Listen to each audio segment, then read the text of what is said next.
प्रिय विद्यार्थियों सभी को नमस्कार। कैसे हैं आप? एक बार पुनः ज्ञान दीक्षा क्लासेज के डिजिटल मंच पर आप सभी का हार्दिक स्वागत है, अभिनंदन। जल्दी से जल्दी क्लास से जुड़ जाएं। हम पढ़ रहे थे साइंस, और साइंस के सिलसिले में ये जो हमारी क्लास है ये कक्षा 10 की क्लास है, विज्ञान की। ठीक है ना? विज्ञान की कक्षा 10 की जो क्लास है, इससे पहले मैंने बेसिक कॉन्सेप्ट ऑफ साइंस का एक टॉपिक है वो डाल रखा है, लगभग 1 घंटे का है।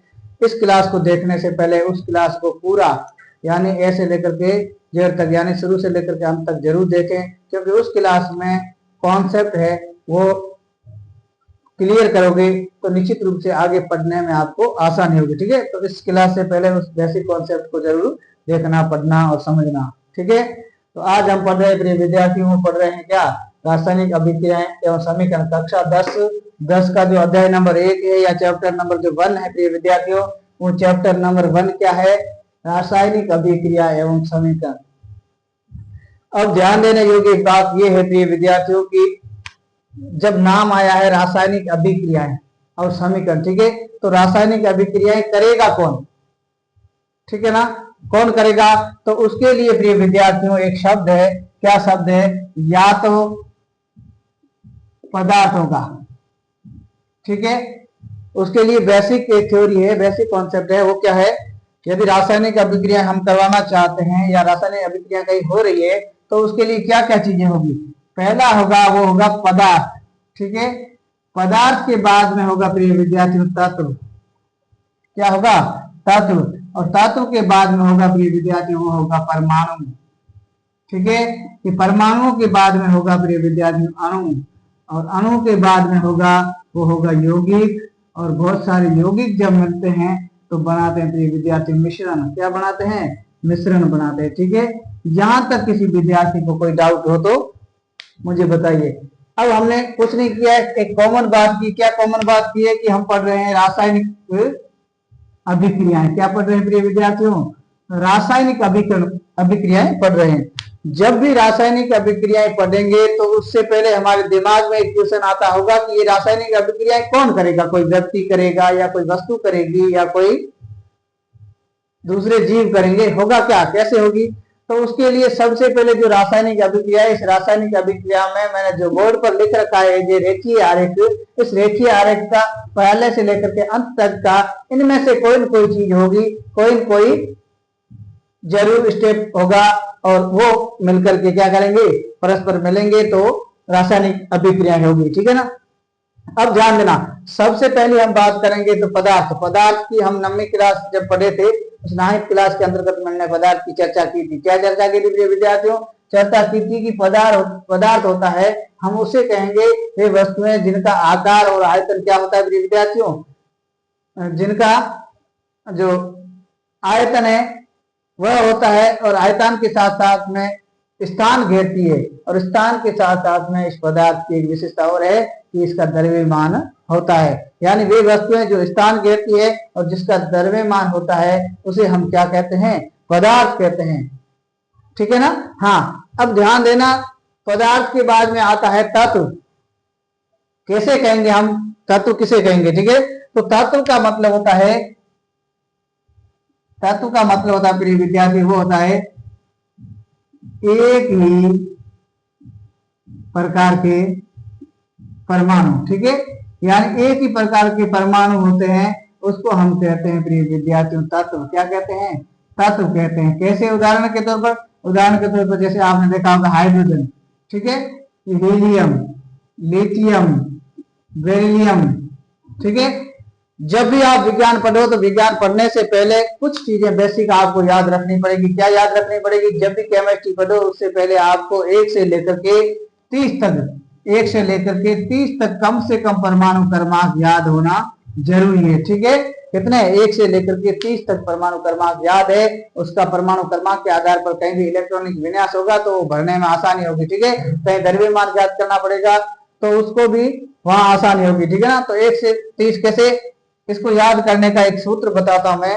जैसे उदाहरण के तौर पर आप शॉर्ट में देखो तो जैसे यहां मैं एक तरफ लिख देता हूं, जैसे परमाणुओं का क्रम, जैसे हा ही ली बेबो। ठीक है? हाईली वेबो पहला। दूसरा काना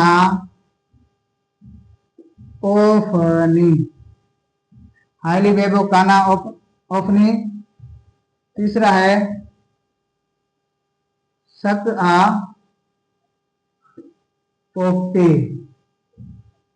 ठीक है, हाईली वेबो काना ओफनी सक का पोके। चौथा है स्ट्रो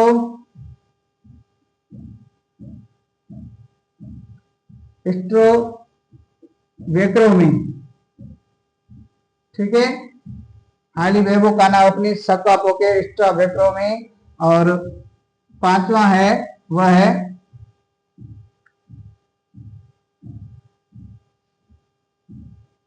अको निको जी, हाईली वेबो काना ओफनी सबका पोके स्टो वेक्रोमी अको निको जी, ठीक है ना। ये जो एक के अंदर क्या है, 1 2 3 4 5, ठीक है। तो ये तो हो गए प्रिय विद्यार्थियों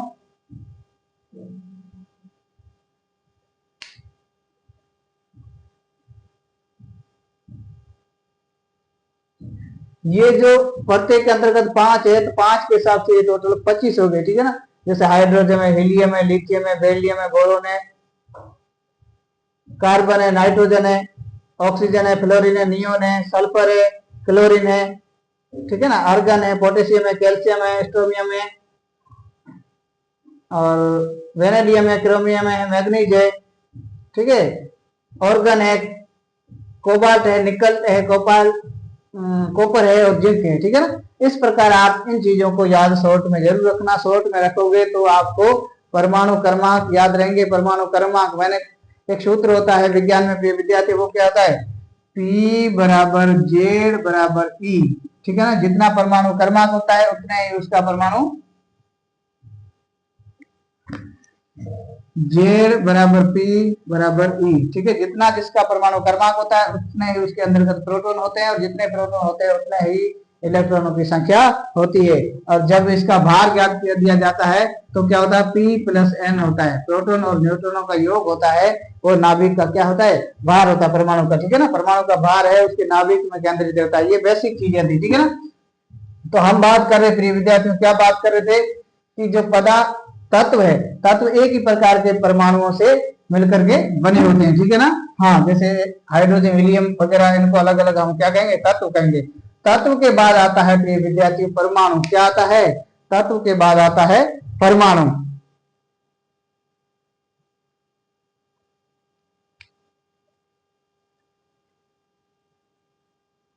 तत्व का जो छोटे से छोटे कण होते हैं, ठीक है, छोटे से छोटे कण होते हैं प्रिय विद्यार्थी तत्व के, उनको हम क्या कहते हैं, परमाणु कहते हैं। और परमाणु में 3 प्रकार के माइक्रो कण पाए जाते हैं। कौन से 3 प्रकार के, कौन से, जैसे पहला होता है वो होता है इलेक्ट्रॉन, कौन सा, इलेक्ट्रॉन। दूसरा होता है प्रोटॉन, क्या होता है, प्रोटॉन। और तीसरा होता है वो होता है न्यूट्रॉन, ठीक है। यानी प्रोटॉन, इलेक्ट्रॉन और न्यूट्रॉन 3 पाए जाते हैं। ये न्यूट्रॉन जो इलेक्ट्रॉन होता है प्रिय विद्यार्थियों, ये इलेक्ट्रॉन पर हमेशा ऋण आवेश होता है, यानी माइनस चार्ज होता है। प्रोटॉन पर धन आवेश होता है, और ये न्यूट्रॉन है ये हमेशा न्यूट्रल होता है, इस पर किसी भी प्रकार का कोई चार्ज नहीं पाया जाता है, ठीक है। अब ध्यान दे दे, जब बहुत सारे ऐसे परमाणु मिलेंगे तो बहुत सारे परमाणु मिलकर के क्या करते हैं, एक अणु का निर्माण करते हैं। जैसे हाइड्रोजन है, ये हाइड्रोजन और ऑक्सीजन का परमाणु दोनों मिले, यानी एक हाइड्रोजन का परमाणु और एक ऑक्सीजन का परमाणु मिला तो H2O यानी जल का एक अणु बन गया। यानी कहने का मतलब हुआ कि 2 या 2 से अधिक जब परमाणु मिलते हैं तो मिलकर के एक नई पदार्थ का निर्माण करते हैं, उसको हम कहते हैं अणु, ठीक है। अब 2 या 2 से अधिक जब अणु मिलते हैं तो क्या होता है प्रिय विद्यार्थियों, इस यौगिक का निर्माण होता है, ठीक है ना। यौगिक कैसे, जैसे यौगिक की बात करें प्रिय विद्यार्थियों तो वो कैसे, अब ध्यान दीजिए, यौगिक में एक बात फिक्स होती है कि इसमें अनुपात होता है परमाणुओं का, वो हमेशा निश्चित होता है, ठीक है ना। अणुओं को जो अनुपात होता है वह एक निश्चित अनुपात में क्रिया करते हैं, और निश्चित अनुपात में क्रिया करने के बाद में क्या बनाते हैं, यौगिक बनाते हैं। जैसे उदाहरण के तौर पर कंपाउंड की हम बात करें तो NaHCO3 सोडियम बाइकार्बोनेट, ये क्या है, कंपाउंड है या यौगिक है। ठीक है, अब बहुत सारे जब यौगिक मिलते हैं तो प्रिय विद्यार्थियों क्या बनता है, मिश्रण बनता है। क्या बनता है, मिश्रण। और यही है जो आरेख, इस आरेख के आधार पर हम अब पढ़ेंगे रासायनिक अभिक्रियाएं क्या होती है, रासायनिक समीकरण क्या होता है। यहां तक दिक्कत नहीं, ये जनरली आपके इस क्लास का हिस्सा नहीं था, लेकिन जब रासायनिक अभिक्रियाएं पढ़ रहे हैं तो रासायनिक अभिक्रिया में हमें पता तो होना चाहिए, क्या पता होना चाहिए कि हम क्या पढ़ रहे हैं और किन किन चीजें मिलेगी तब रासायनिक अभिक्रियाएं होगी। तो ये थी बेसिक चीजें। अब सबसे पहले हमारा जो शब्द है प्रिय विद्यार्थियों वो क्या है, वो है रासायनिक अभिक्रियाएं। ठीक है, तो हम सबसे पहले जानेंगे कि रासायनिक अभिक्रिया हम किसे कहते हैं। सबसे पहले क्या होगा, परिभाषा होगी। ठीक है, किसकी, रासायनिक अभिक्रियाओं की परिभाषा होगी। रासायनिक अभिक्रिया किसे कहते हैं। ठीक है, अब ध्यान देने योग्य ये बात है कि दो या दो से अधिक कोई परमाणु, अणु, यौगिक आदि मिलते हैं और मिलने के बाद में एक नए गुण धर्म वाला कोई पदार्थ बनता है तो ऐसी स्थिति को हम कहते हैं रासायनिक अभिक्रिया। उदाहरण के तौर पर हम देखें प्रिय विद्यार्थियों, जैसे सोडियम है, क्या है, ये सोडियम है, ये सोडियम क्लोरीन के साथ में जुड़ेगा तो इस पर प्लस चार्ज होता है, इस पर माइनस चार्ज होता है, तो ये आगे जाकर के सोडियम क्लोराइड बनाएगा जो क्या होगा, न्यूट्रल होगा। ठीक है ना। प्रकृति में एक बात ध्यान रखना, जब भी आयन क्या हो, आयन जब भी समान हो तो समान आयनों के मध्य हमेशा क्या होगा, प्रतिकर्षण होगा। ठीक है, समान आयनों या समान ध्रुवों के मध्य हमेशा प्रतिकर्षण होगा और असमान आयन के बीच में हमेशा क्या होगा, आकर्षण बल काम करेगा। तो आकर्षण बल काम करेगा तो पदार्थ या परमाणु या अणु आपस में आकर के जुड़ेंगे। तो आप देख रहे हैं सोडियम के ऊपर प्लस चार्ज है और क्लोरीन के पास नेगेटिव चार्ज है यानी माइनस चार्ज है। माइनस प्लस यानी असमान आयन हमेशा आकर्षित होंगे तो आगे जुड़ करके एक यौगिक बनेगा। क्या है, वो है सोडियम क्लोराइड। और ये माइनस प्लस आपस में रद्द हो जाएंगे, यानी ये जो पदार्थ है इस पर चार्ज किसी प्रकार का कोई नहीं पाया जाएगा, अर्थात ये न्यूट्रल पदार्थ होगा। यहां तक किसी को दिक्कत। अब हम लिख रहे थे क्या प्रिय विद्यार्थियों, परिभाषा में लिखेंगे, क्या लिखेंगे, जब दो या दो से अधिक पदार्थ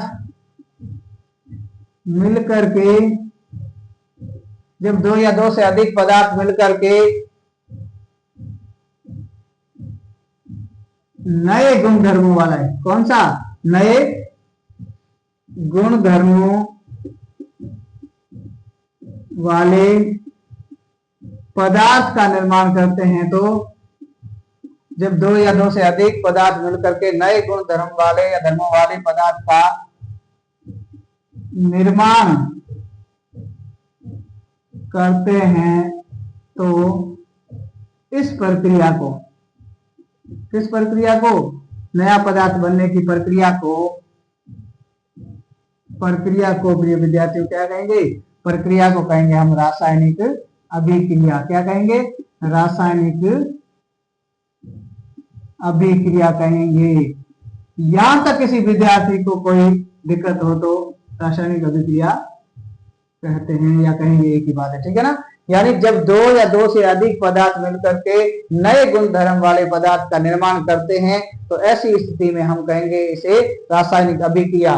कैसे दो या दो से अधिक परमाणु या पदार्थ मिलते हैं, जैसे मैंने उदाहरण के तौर पर बताया, सोडियम है प्लस क्लोरीन है। ठीक है, अब ये जब मिलते हैं प्रिय विद्यार्थियों तो क्या बनेगा, तो ये बनेगा सोडियम क्लोराइड। क्या बनेगा, सोडियम क्लोराइड। इस पर प्लस और माइनस चार्ज था, लेकिन ये जो पदार्थ बनेगा, यौगिक बनेगा, इस पर हमेशा कोई चार्ज नहीं पाया जाएगा, अर्थात ये न्यूट्रल होगा। ठीक है, अब ध्यान देने योग्य बात क्या है, ध्यान देने योग्य बात यह है प्रिय विद्यार्थियों, यहाँ आप देख रहे हैं दो से अधिक पदार्थ है वो परस्पर क्रिया कर रहे हैं। ठीक है, क्रिया कर रहे हैं तो फलस्वरूप एक कंपाउंड या यौगिक बन रहा है। इस यौगिक का नाम है सोडियम क्लोराइड। सोडियम क्लोराइड को ही प्रिय विद्यार्थियों हम कहते हैं खाने का नमक। क्या कहते हैं? खाने वाला जो नमक है उसका जो रासायनिक नाम है वो है प्रिय विद्यार्थियों सोडियम क्लोराइड। कई बार परीक्षा में पूछा जाता है कि सोडियम क्लोराइड का रासायनिक सूत्र लिखो,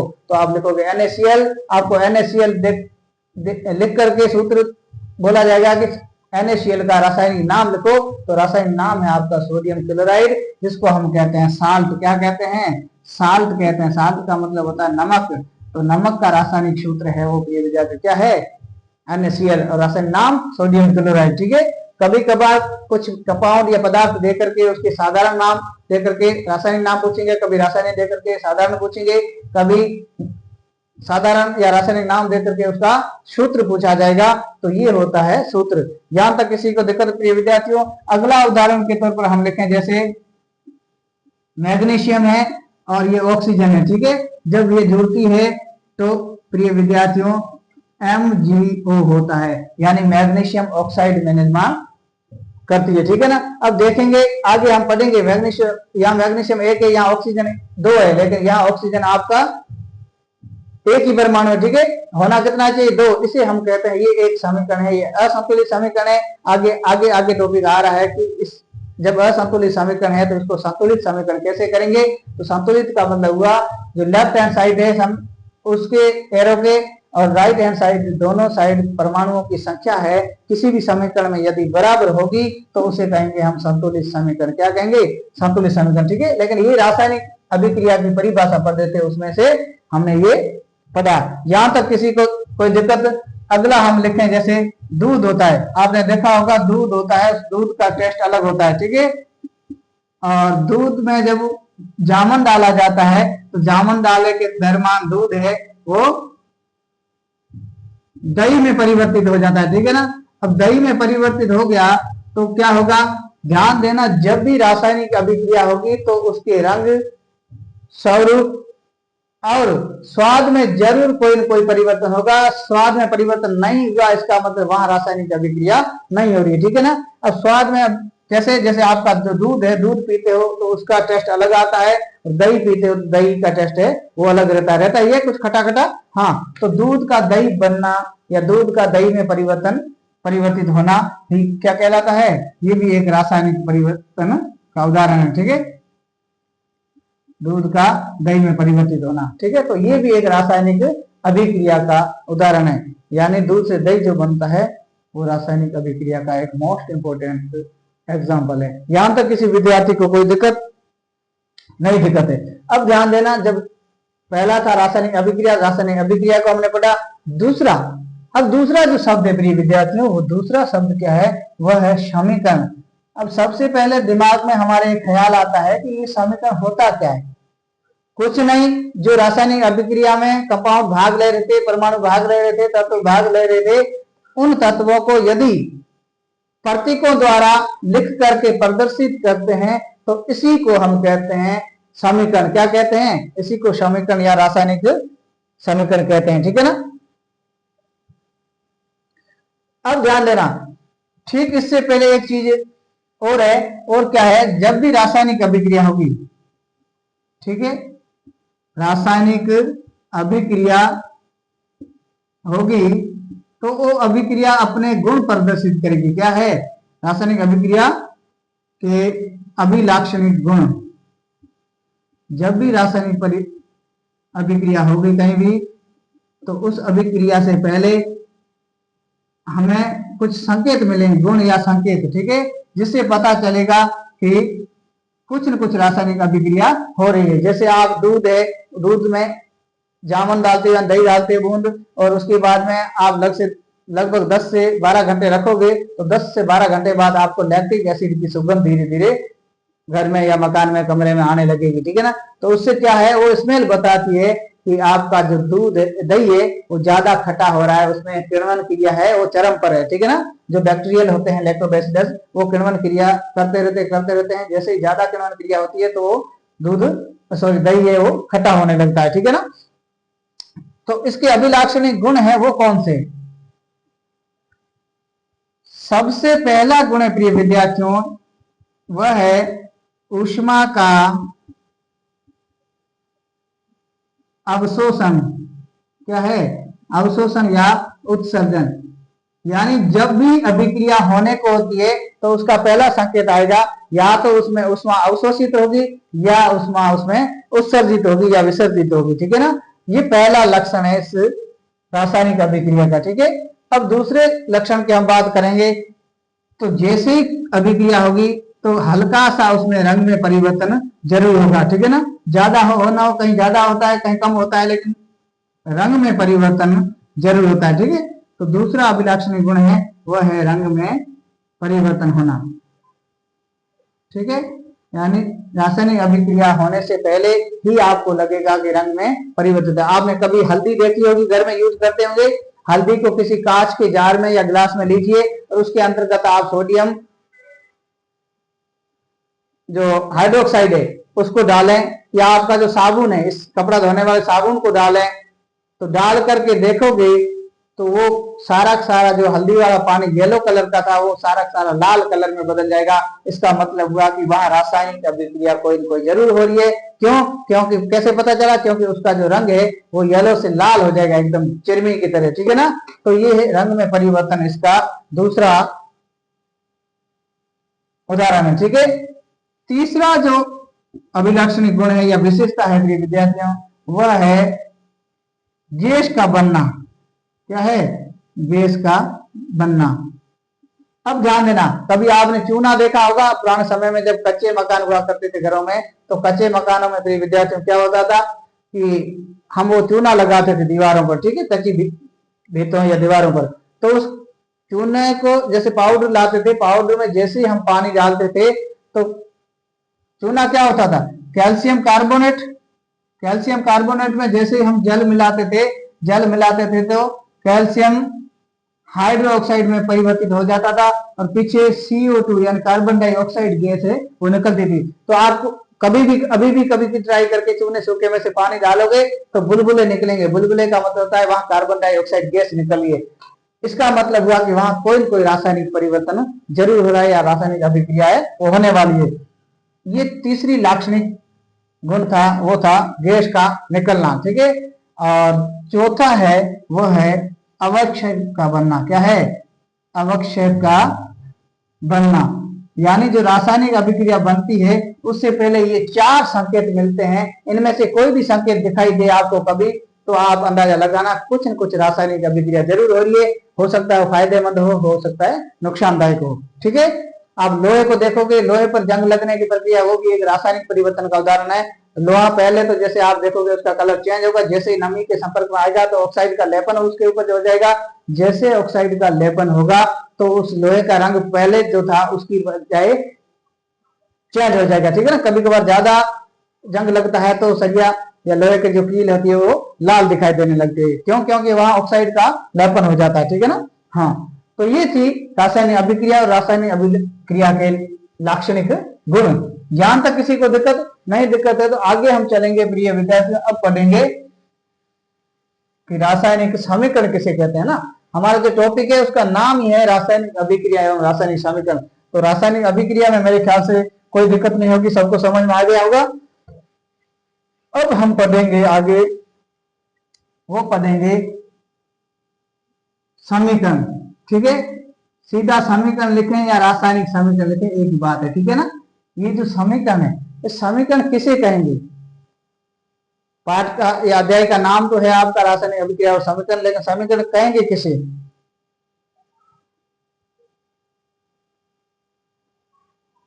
इसको हम इंग्लिश में बात करें विद्यार्थियों हो तो होगा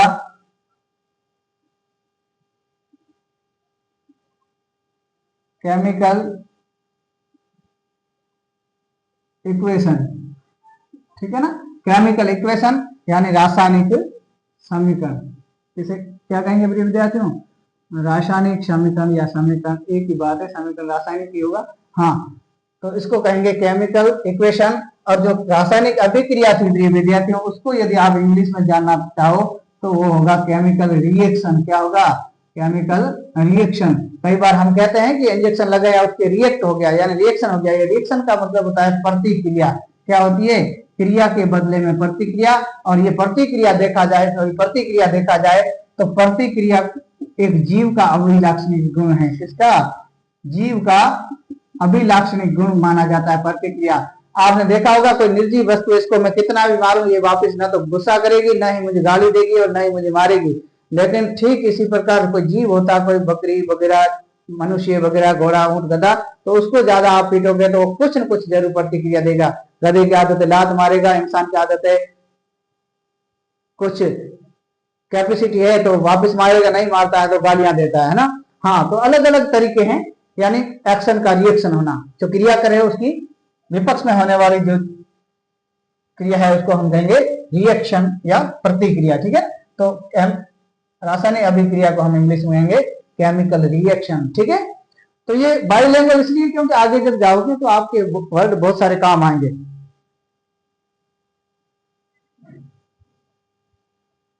अब ध्यान देना, ये जो रासायनिक समीकरण है या केमिकल इक्वेशन है, इसको हम कैसे परिभाषित करेंगे? बिल्कुल आसान है, इधर बोर्ड की तरफ ध्यान दीजिए। कैसे? जैसे इसको परिभाषित करेंगे तो लिखेंगे कि रासायनिक अभिक्रिया है। ठीक है, कोई भी रासायनिक अभिक्रिया थी, मैंने अभी रासायनिक अभिक्रिया के उदाहरण दिया आपको। इस रासायनिक अभिक्रिया को प्रतीकों व सूत्रों की सहायता से कहीं प्रदर्शित करते हो या कहीं लिखते हो तो इस लिखने की या प्रदर्शित करने की घटना को हम कहेंगे, क्या कहेंगे? रासायनिक समीकरण कहेंगे। ठीक है, तो रासायनिक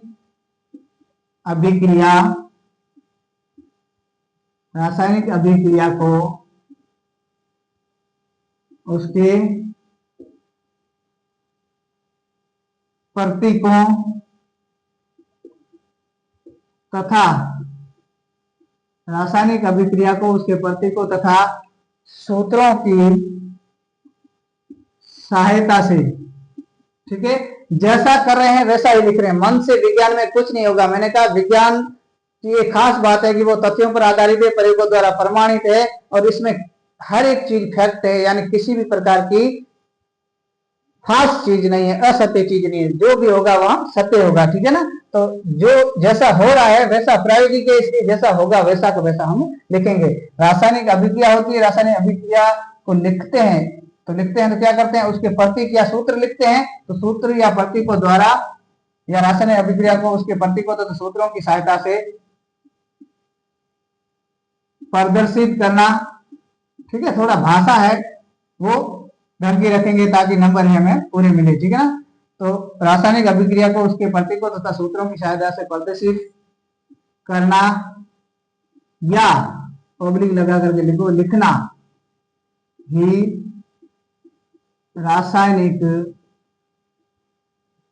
ही रासायनिक समीकरण कहलाता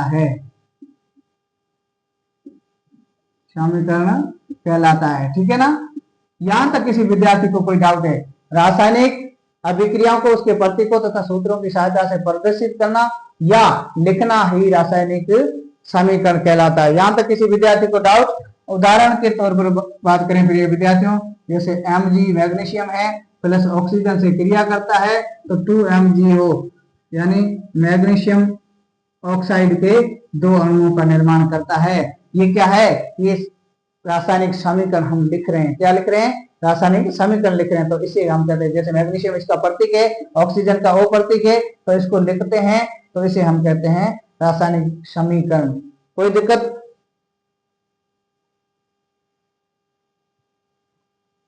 ठीक है, अब जैसे ये समीकरण है, ये प्रिय विद्यार्थियों असंतुलित समीकरण है। कैसा है? असंतुलित कैसे कहेंगे? क्योंकि समीकरण के अंदर उपस्थित जो परमाणु है उस परमाणुओं की संख्या के आधार पर जो समीकरण है वो 2 भागों में बांटेगा। एक का होता है संतुलित समीकरण, दूसरा होता है असंतुलित समीकरण। कभी कभार आपको एग्जाम में ऐसा दे दिया जाता है समीकरण और उसको कहा जाता है कि समीकरण को संतुलित कीजिए। संतुलित का मतलब होता है दोनों तरफ, यानी जो तीर है, एरो का निशान है, एरो के निशान के दोनों तरफ परमाणुओं की संख्या है वह बराबर होनी चाहिए, इसका मतलब संतुलित है। ठीक है, यहाँ आप देख रहे हो मैग्नीशियम 1 है, यहाँ ऑक्सीजन के 2 परमाणु। ठीक है, लेकिन इसलिए यहाँ मैग्नीशियम का 1 परमाणु और ऑक्सीजन का 1 परमाणु है। इधर 2 थे, इधर 1 है। गायब कहाँ हुआ? गायब हमने खाया तो नहीं, तो यहाँ कहीं कहीं छुपा होगा, तो इसलिए ये प्रदर्शित नहीं कर रहे हैं, असंतुलित है। अब इसको संतुलित करने के लिए क्या करना पड़ेगा विद्यार्थियों, मैग्नीशियम के ऑक्सीजन से क्रिया करेंगे, तो ये 2 MgO, ठीक है ना। और 2 MgO का मतलब यहाँ भी 2 मैग्नीशियम होना जरूरी है, तो 2 MgO प्लस ऑक्सीजन बराबर 2 MgO। यहाँ भी मैग्नीशियम के 2 परमाणु है, ऑक्सीजन के 2, यहाँ भी ये जो इसके गुणांक में है, इसका मतलब है मैग्नीशियम के 2 है और ऑक्सीजन के भी 2 परमाणु है। तो ये जो रासायनिक समीकरण है, इस समीकरण को हम कहेंगे प्रिय विद्यार्थियों संतुलित समीकरण है। क्या है? संतुलित समीकरण है। तो ये संतुलित और असंतुलित समझ में आ गया। क्या है इसमें मूल बात ये है कि जो तीर है या एरो है, इस निशान के दोनों तरफ लेफ्ट हैंड साइड और राइट हैंड साइड परमाणुओं की संख्या यदि बराबर है तो हमारा समीकरण संतुलित है। यदि परमाणुओं की संख्या बराबर नहीं है, असमान है, ऐसी स्थिति को हम कहेंगे असंतुलित समीकरण। यहां तक किसी विद्यार्थी को कोई भी दिक्कत है तो मुझे बताइए, ठीक है। तो इसको हम लिखेंगे जैसे संतुलित समीकरण, संतुलित समीकरण की परिभाषा लिखना चाहें प्रिय विद्यार्थियों तो भी हम इसको लिख सकते हैं। क्या है संतुलित समीकरण में?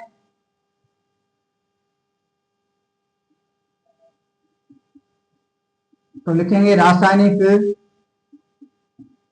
समीकरण में, इसको लिखेंगे एरो या लिखेंगे तीर के दोनों तरफ परमाणुओं की संख्या, क्या है? दोनों तरफ परमाणुओं की संख्या समान या ऑब्लिक लिखोगे बराबर, समान या बराबर हैं तो उसे संतुलित समीकरण कहा जाता है या कहते हैं, ठीक है ना। तो उसे संतुलित समीकरण कहते हैं। एक ही बात है, कहा जाता है, कहते हैं, हाँ। यानी जो तीर है, इस तीर के दोनों तरफ यदि परमाणुओं की संख्या बराबर है तो इसे हम संतुलित समीकरण कहेंगे। ठीक इसका उल्टा असंतुलित है कि तीर या एरो के दोनों तरफ परमाणुओं की संख्या असमान है यानी बराबर नहीं है तो उसे हम असंतुलित समीकरण कहेंगे। ये तो परिभाषा होगी यहाँ संतुलित और असंतुलित, ठीक है ना। तो ये हमने आज पढ़ा, क्या पढ़ा? रासायनिक अभिक्रिया की परिभाषा, उसका एग्जाम्पल, फिर रासायनिक समीकरण, रासायनिक समीकरण में संतुलित और असंतुलित, इसको भी हमने पढ़ा। और इसके बाद में हमने चर्चा की कि इस पूरे अध्याय में रासायनिक अभिक्रियाएं हो रही है तो उनमें कौन कौन से पदार्थ भाग ले रहे हैं, ठीक है। तो हमने कहा कि जो रासायनिक अभिक्रिया होगी उसमें पदार्थ भी भाग ले सकता है, तत्व भी भाग ले सकता है, परमाणु भी भाग ले सकता है, अणु भी भाग ले सकता है, और अणु के साथ साथ में यौगिक भी भाग ले सकेगा। और यौगिक जैसे ही भाग लेंगे तो बहुत बड़ा मिश्रण बन जाएगा, ठीक है ना। जैसे आप शक्कर है, नमक है, पानी है, इसको सबको मिलाओगे तो क्या हो जाएगा? ये कंपाउंड अलग अलग है तो कंपाउंड मिलकर के एक यौगिक का निर्माण, मिश्रण का निर्माण करते हैं, ठीक है। हाँ, शक्कर आपका क्या है? कंपाउंड है, यौगिक है। नमक क्या है? कंपाउंड है, यौगिक है। तो ये मिलते हैं बहुत सारे। जल क्या है? कंपाउंड, यौगिक है। तो ये सब मिलते हैं तो एक मिश्रण बन जाता है। मैंने कहा पदार्थ, तत्व से परमाणु, परमाणु से अणु, अणु से यौगिक, यौगिक से मिश्रण बनता है। ये प्रोसेस रहेगी आपकी केमिस्ट्री के अंदर, क्योंकि जो ये पार्ट आप पढ़ रहे हो ये 12वीं के बाद 10वीं के बाद आपके अलग हो जाएगा। ये केमिकल रिएक्शन वगैरह ये केमिस्ट्री का हिस्सा हो जाएगी, ठीक है। हाँ, तो विज्ञान जब साइंस लोगे 10वीं के बाद में तो साइंस में, बायोलॉजी में और मैथ्स दोनों में ये चीजें साथ चलेगी। भौतिक विज्ञान अलग हो जाएगी और रासायनिक विज्ञान अलग हो जाएगी, ठीक है। और उधर बायोलॉजी और मैथ है वो एज ऐच्छिक है, जो भी लोग उसमें है ना, दोनों लोग हैं तो इसमें केमिस्ट्री और फिजिक्स तो साथ चलनी है। यहां तक किसी विद्यार्थी को डाउट है तो मुझे बताए। और अब आगे हम पढ़ेंगे प्रिय विद्यार्थियों, वो पढ़ेंगे रासायनिक अभिक्रियाओं के प्रकार। क्या पढ़ेंगे? रासायनिक अभिक्रियाओं के प्रकार, ठीक है। एक बार जल्दी से जल्दी इस क्लास को शेयर करें, ज्यादा से ज्यादा बच्चों को आमंत्रित करें। बहुत ही रोचक और शानदार क्लास होने वाली है। ये रासायनिक जो अभिक्रियाओं के प्रकार है ये हम पढ़ेंगे नेक्स्ट क्लास में, ठीक है ना। इससे पहले कि इस वीडियो को पूरा देखें और अच्छा लगे तो लाइक करें, चैनल को सब्सक्राइब करके ऑल वाला बेल आइकन जरूर दबाएं ताकि हर एक नोटिफिकेशन आपको समय पर मिलता रहे और ज्यादा से ज्यादा बच्चों को इन्वॉल्व करके हमारा मनोबल बढ़ाए, हम बेहतरीन से बेहतरीन कंटेंट के साथ आपको ये निःशुल्क पढ़ाएंगे।